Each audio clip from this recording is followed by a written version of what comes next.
സത്യേ. Hi അച്ഛാ.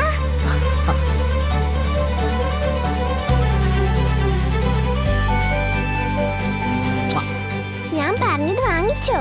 അത് പിന്നെ അച്ഛൻ മറക്കോ? ഹായ്, താങ്ക് യു അച്ഛാ.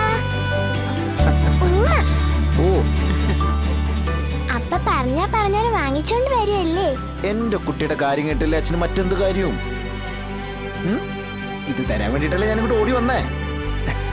മോനെ, ശാലിനി വരാൻ വൈകും. രണ്ടുപേർക്കും ചോറ് എടുക്കട്ടെ. വിശപ്പായിട്ടില്ല ശാരദാമ്മ. എന്തായാലും ഇവൾക്ക് എടുത്തേക്ക്. ഞാൻ കഴിക്കാനൊക്കെ തന്ന സമയം പോവും. രാത്രി ഓട്ടമുള്ളതാ. എനിക്ക് ഒട്ടും വിശപ്പില്ല ശാരദാമ്മേ. അപ്പൊ രണ്ടുപേർക്കും വേണ്ട. ഇപ്പൊ വേണ്ട. ശരി മോനെ. ശ്യാമ മോളെയും വിളിച്ച് രോഹിത്തിന്റെ അടുത്തേക്ക് പോയിട്ടുണ്ട്. എന്തൊക്കെയാ അവിടെ ഉണ്ടാകുമെന്ന് ദൈവത്തിനറിയാം. നല്ല ബുദ്ധി തോന്നി അവളോടും കുഞ്ഞിനോടും ഒക്കെ സ്നേഹത്തോടെ പെരുമാറിയേ മതിയായിരുന്നു. ദൈവം പോലും പൊറുക്കാൻ പറ്റാത്ത കാര്യങ്ങളാ അവന്റെ കൂട്ടരും കൂടി അവിടെ ചെയ്തു വെക്കുന്നേ. നീ അതിൽ നിന്ന് രക്ഷപ്പെടണമെന്നുണ്ടെങ്കിൽ അവൻ സ്വയം ചിന്തിച്ചെന്തെങ്കിലും തീരുമാനത്തിലെത്തണം. അല്ലാതെ എന്താ ഈ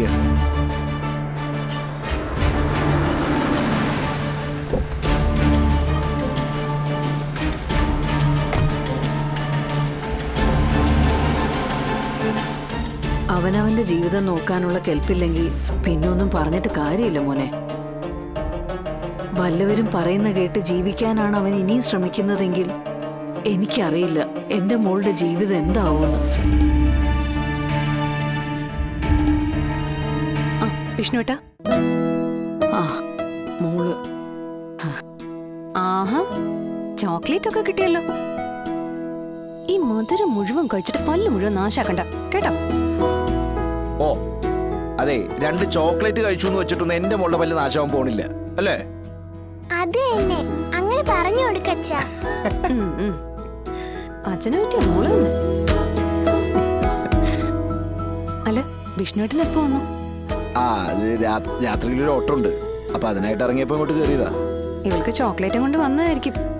ഈ ഇടയായിട്ട് പെണ്ണിന് ചോക്ലേറ്റ് കഴിപ്പത്തിരി കൂടുതലാ. ശ്യാമയും മോളും രോഹിത്തിന്റെ അടുത്തേക്ക് പോയ കാര്യം വിഷ്ണുവിനോട് സംസാരിച്ച് നിൽക്കുമായിരുന്നു. ആ വീട്ടിൽ പലതും നടക്കുന്നു അറിവ് കിട്ടിയിട്ട് ഞാൻ അന്വേഷിക്കാനായിട്ട് ആളെ വിട്ടതായിരുന്നു. പക്ഷെ ഒന്നും കണ്ടെത്താനായില്ല. അതെങ്ങനെയാ? ഏറ്റവും കൂടുതൽ ചാരന്മാരുള്ളത് നിങ്ങളുടെ പോലീസ് ഡിപ്പാർട്ട്മെന്റിൽ തന്നെയാ. അതിൽ പകുതിയിലധികം പേരും ചന്ദ്രബോസിനും സുസ്മൃതിക്കും വേണ്ടി പണിയെടുക്കുന്നവരും.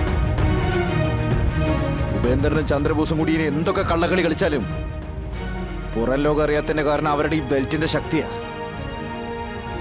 അവർക്കെതിരെ എന്ത് നീക്കം ആര് നടത്തിയാലും ആ നിമിഷം ചന്ദ്രബോസ് അറിയും.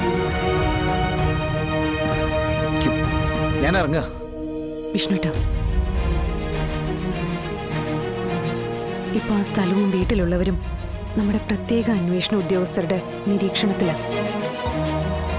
എന്തായാലും ഞാൻ ഈ സ്ഥാനത്തിരിക്കുമ്പോൾ അവിടെ മറ്റു രീതിയിലുള്ള ഒരു ബിസിനസ്സും നടത്താൻ ഞാൻ സമ്മതിക്കില്ല. ആ വീടിന്റെ പവിത്രത ഞാൻ ഒരിക്കലും നഷ്ടപ്പെടുത്തില്ല. ആ വീടിന് വേണ്ടി ഞാൻ അത്രയെങ്കിലും ചെയ്യേണ്ട വിഷ്ണുട്ടാ.